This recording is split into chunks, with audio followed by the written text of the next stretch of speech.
बिस्मिल्लाहिर्रहमानिर्रहीम। गोरा पर बुनेर के सैलाब रहा है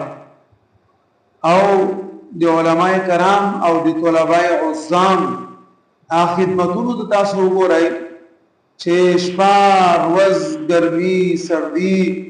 باران غیر باران یو شیم نه ده کتل، لیکن د خلقو د خدمت لپاره په هر میدان کې دا طالبان او دا علماء کرام ولاړ دي او بیا دومره خپلې د برکت خبره چې په دې پوره پاکستان کې څومره علماء کرام دي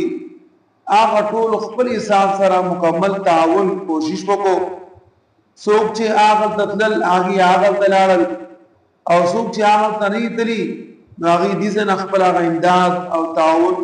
هغه ته ورسه. د بونیر په سیمه کې مفتی فضل غفور صاحب چې کوم خدمات انجام ادا کړي او وسره سره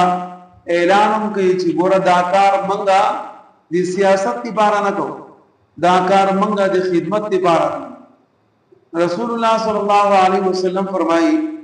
سید القوم خادمهم، د قوم سردار هغه سړی جوړی دي چې کم سړی کې د قوم د خدمت ماده او دغه سړی د سردارۍ قابل او لایق دی. نو منګه چې په دې سترګو باندې وګورم کله چې منګه خپل مشران او سرداران نوابان خانان دغه علماء کرام نه جوړ کو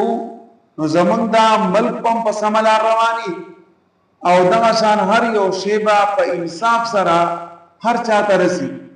لیکن دا غور او فکر غواړي، دا یو سوچ سمجھ غواړي. نن موږ کې هغه سوچ سمجھ نشته،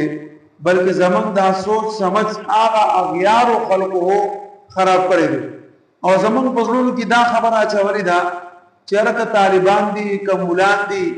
بس دی خدا په جماعت کې ناسي د دینو شکار نه. الحمدلله وقت عزیز باندې چې کله صدی خبري اعلان شوه دی نو علماء کرام اول اعلان کړی دی چې یاره موږ به مخکې ان شاء الله العزیز او دا شان هر قربانۍ لپاره علما او طالبان تیار دي. د دغه علما او د طالبان هر مشقت او تکلیف لپاره چې دې تیار دي نو د دې ته چې دا نور خلق وګوري هغه د هغې نه برداشت کیږي نه.